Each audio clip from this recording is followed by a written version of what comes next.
Folks, welcome into What's Trainwreck Watching Survivor Edition. The first time that we're doing this. There's been a lot of things going on behind the scenes. We wanted to do this before the merge. We thought, you know what?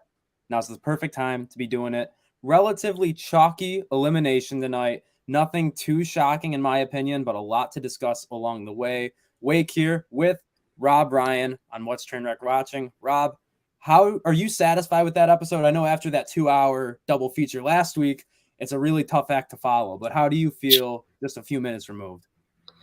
Yeah, I think it was a slow episode. Not much really going on until like really after the immunity challenge. Then they really had to figure something out because Tori obviously was one of the ones that they wanted to go after. But I mean, they've been targeting Chanel for weeks, ever since like week two, like tribal, whatever, second tribal council. So they've been going after her for a while. So nothing really too surprising. I think it's really that slow episode right in between the 2 hour and the double elimination next week. So I think that's really what this episode really was. It was just get through it. Yeah, just get through it is kind of the name of it. And I kind of we'll start talking about Tori, I think, because she's kind of stolen the show here over the last couple of weeks, winning the first two individual immunity challenge after when Rocksroy came back from the same track, the same exile that Erica went on last year before winning Survivor 41. She came back and said, you know what? I don't know why you would do this to us. Us sending you there was a gift to you because we were giving you this power. And people were already saying, man, she's digging her own grave. And she would basically, people were already acknowledging if she was going to stay in this competition, she would have to win immunity challenge after immunity challenge. And she's done that. Is she maybe the beast in challenges we thought Jonathan was? Is that a hot take? Is that a hot take? Yeah, I don't know. She's come out of nowhere. I mean, like early on in the season, yes, she was. She's been a target since day one. Literally day one, she was a target by spreading the stuff that her tribe was telling her. And all of a sudden, now she's winning tribals. I mean, I'm loving this because I'm in a Mm-hmm. Survivor fantasy thing, and she was my first pick, There you so go. I'm loving these racking up these points. So But you were nervous yeah, for a second, weren't you? she's gonna have to just keep winning because there's just every episode she's one of the targets. And I Mm-hmm. don't think anything's switching where she'll be able to like sign on. But I don't know. After this episode, there were a couple of shaky things where these alliances could be shaken up next week. Yeah, and before we move on to that, because I think that this power alliance is probably one of the weaker power alliances. Maybe not weaker, but maybe one of the just least strategic that I've seen. And I haven't watched a lot of Survivor. I'm relatively new to the game here. But last thing on Tori here is that at the beginning of the episode, I wrote a note to make sure I said that she is not nearly as smart as she thinks she is. But after catching the paint on Drea's arm after she like tried to wash it all off, which I gave Drea, I think, more credit than maybe she deserved. She should have caught that. Like that's not something I had her number one in my power rankings. For anyone who went and read that earlier, that's not something number one in Wake's power rankings. She shouldn't be doing that. But Tori, good on her for keep pushing it, trying to get some kind of excuse out of her, catching her in the lie. I think that's something she's definitely going to be using as ammunition to maybe blow up that alliance next week. And I don't want to start with tribal, but you know what? Let's start with tribal here because we're already on this boat of this alliance maybe being shaken up.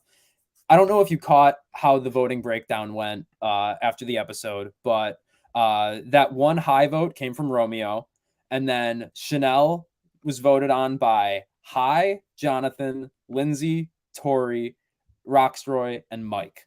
And then that means Drea, Omer, and Marianne voted Romeo. And you could tell they had some puzzled looks on their faces like, wait, I was told we were switching, why are we flip-flopping back? Like that's not something that a power alliance should really be doing, especially this early when there are numbers that can easily just with one flip of a switch turn it against them. I mean, you could tell there was not going to be any good alliances this season, right? When you Yeah. went into the merge 4-4-4, and you could not Mhm. say any of those tribes were solid going in. So you knew this was going to happen. You knew they were going to be flip flopping every week, and that's exactly what you're seeing. There is not a single Yeah. alliance in the game right now that is going to last more than a few days on that island. Yeah, and obviously we've seen Drea and Romeo's start to collapse a little bit. Not a little bit, completely. It's completely gone. It's no longer in existence.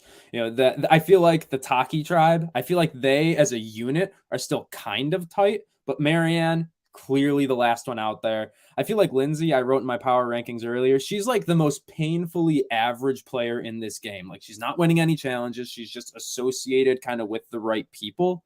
So I don't see a deep run coming for her, and I don't see her as a valuable part of any alliance, really.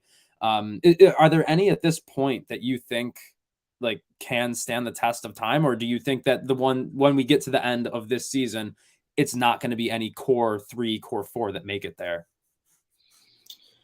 I really have to see how these. I mean, we got 10 people left. I Yep. think you really got to see when it starts getting down to maybe the 7, see where these alliances are. But right now, it could be any. I mean, not any three. You're definitely seeing some really stand out more than others. But there's not a Mhm. solid like 3-person alliance that will be carrying like seasons past.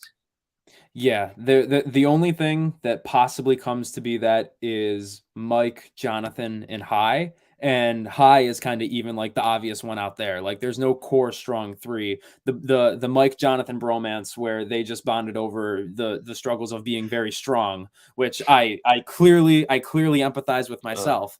It's I'm very happy they brought awareness to my cause there. And maybe people will start looking at me a little differently. That's all I have to say on that matter. But one thing that really made me laugh here is when Mike said that he was representing the 15% off at Denny's crowd. Like like that was a good one-liner. And then another great one-liner actually from High during tribal council at the end. I wrote it down where he says, if you're driving, you better know when to let someone else take the wheel. And if you let someone else take the wheel, you better be wearing a seatbelt. And the entire tribal council just went, oh, Oh, wait, oh, what? oh, what? I'm really loving High, especially at these tribals. He knows how to talk Mhm. his way out of stuff. He knows how to really like scare these tribes. I mean, it right now it's working, but that could really come back to hurt him when people are like, "All right, this guy's just trying to cause trouble." These tribals, like, Yeah. let's just get him out of here. And so like kind of one thing I kind of wanted to talk about here, and I know we're only going for like 10 more minutes or so. Out of that power alliance, is High the one that you can see emerging over the rest, or is there someone else from there that you think can make a run for it? And then also the bottom 5 or the bottom 4, however you divide it, who's most poised down there to kind of rise from the ashes, if anyone can, do you think? I really think it's from the top. It's got to be either Omar or Drea. Omar really, Mhm. ever since the merge, he's really became out of nowhere and Yeah. really has become really social. Could very hurt him very well with having an alliance with every single person in the game. But for Yeah. right now, It's he's come rare out that of the gate something like that can strong. work out. Yeah. Yeah, and he's coming out of the gate strong. And then for Drea, I mean, she has every advantage in the game. She has an idol. She has an amulet. She has the knowledge is power. She has an extra vote. Mhm. I think I'm missing. Oh, I think I'm missing one. Extra vote, immunity idol, knowledge is power, amulet. There we go. Oh, We that's have it. yeah, I was reading Oh no, the yeah, it's yeah, on the yeah. bottom of the screen there, but also I didn't even read because I forgot I put it there. So that shows you how intelligent this core 2 here on what's Trainwreck watching is right now. Speak. But wait, what? Go ahead.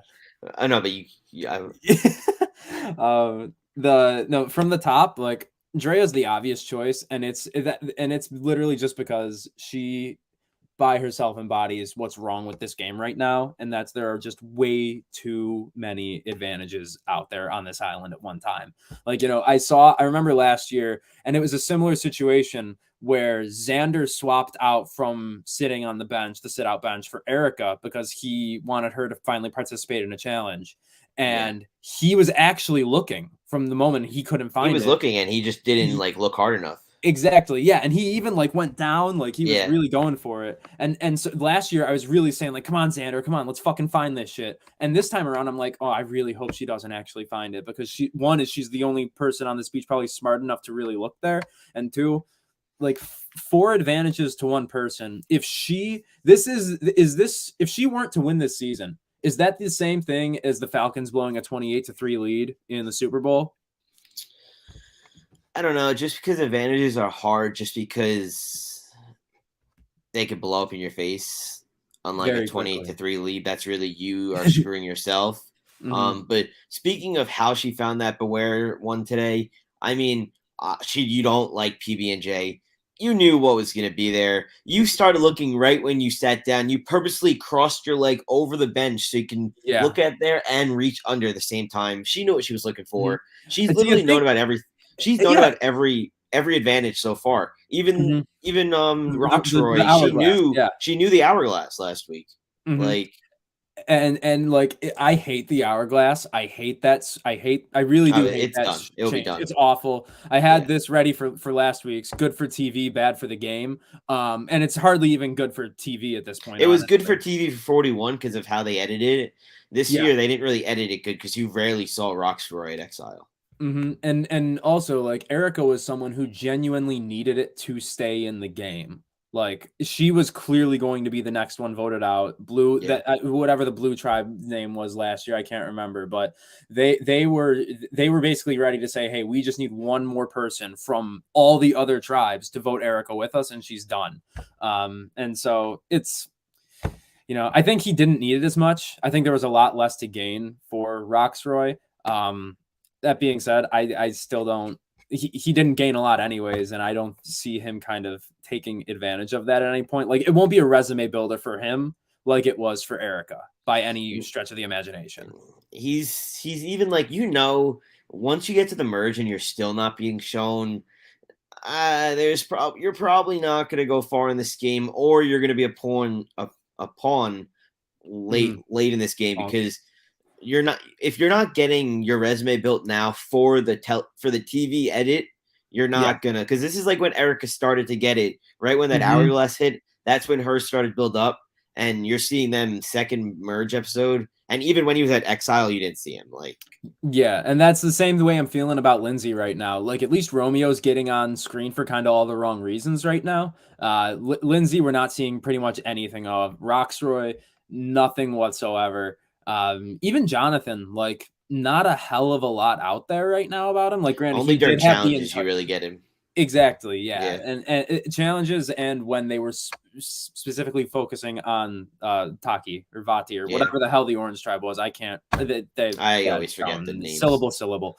Um, but we're gonna get out of here kind of soon.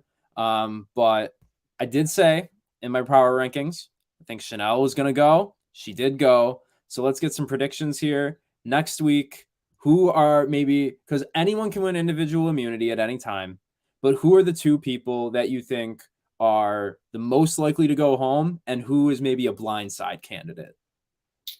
I mean, I think you have to start looking at Jonathan. I mean, how can you Mhm. not if he doesn't win again? But I mean, if there's two of them, I think he's going to win one of them. He's Yeah, got to be one of the options to target, and then it's going to be the other ones. It's going to be the Romeos, the Tories, yeah, the Mariannes. I really think there's going to be an idle flush next week with two people going home. it's got I to don't be. know. I don't know how Mhm. if they're going to do it. If they're going to split up Oh, five wait, two five, like, people are going home next week? I yeah, forgot. it's a double Oh, elimination and shit. two That's idols, right. Yeah, because and that's two how individual immunities. Nasir and Long Island Mom, I think that's how they got eliminated last year, right? Uh, Tiffany, no, Nasir this and was Nasir and Shan, wasn't it? No, no, not Shan. Siri just went off, but I'm gonna take your word for it. Whatever, yeah, but I think that's what they're gonna do. They're just gonna split it 5-5, and they're Yeah, gonna go 5 at Trouble and then 5 at Tribal, that's gonna be, and that's a way that this game can really be flipped on its head and because that's it when it was takes flipped last year. exactly. Yeah, that's really when that blue tribe from last year started to lose its footing, started to lose the kind of dominance it had over two tribes again that didn't really have a lot going for them there. No tribes really have a lot going for them here. You see Chanel and Mike constantly combating each other. Obviously, Chanel's not there anymore, but Drea and Romeo, that's a far cry. Drea never liked Roxroy. Like again, it's really just that orange tribe who bonded over having a meat shield, which is God, And even love then, they Jonathan. were fighting with him. Like, Marianne Yeah. was fighting with Jonathan. Like, so Yep. no Yeah. tribe was going into that merge hmm any confidence in staying together. No, absolutely not. And that's why I think down the stretch, this could prove to be one of the better seasons of Survivor because literally anything can happen. I've been watching a lot of older ones lately, and it's just been so chalky for most of them, just having a six that just takes it all the way to the six and then just figure it out from there. But here, it's a little bit different. It really seems like it's starting to be every man and woman for themselves. And that's all we can ask for in Survivor 42. As far as someone from the bottom, real quick, I want to say I do think that of everyone, it's got to be Marianne that can make a run. Marianne or Tori. Tori probably not so much just because she already has such a huge target on her back. But if there's anyone capable of creating like Colton like chaos on this island back from season, I think 20, like that is what I'm looking for from Tori is just making everybody doubt everything they think they know about the reality on that island. And like she's a therapist, and it's actually And she sometimes said it she doesn't was going work to do out. this. She said eventually she was going to get Mm-hmm. into this mind reading more Mm-hmm. and just fuck up the whole tribe. Yeah, I get like a mix of like Boston Rob and Colton vibes from her. If there was a She said, combination of the two. I read pre-game her intro. She said she wanted to be like Kim Spradlin. Ah, okay. And she, of So course, yeah, it remember was that that one. was Colton's season. So Yeah. yeah, Mm-hmm. Wow. Well, I don't know if she'll quite have the opportunity for that because Kim was kind of in the driver's seat that entire time. But you know what? She's going to make a new name for herself. People might be saying, "I want to be like a Tory in a few years," and who the hell knows? I've seen crazier things happen. Worst case scenario, we see her on a heroes versus villains in a few years, right? yes sir. Yeah. Well, Rob, I know you got a busy night ahead of you. We're going to get out of here. I know we're going to have some recaps. We're going to do more power rankings. We're going to keep doing this all season long. Thank you, everyone, for tuning in. We had 60 people or so tuning in on Twitter right off the jump. So thank you for everyone who stayed from then until now. For Wake, Rob, all of Trainwreck Sports, good night now.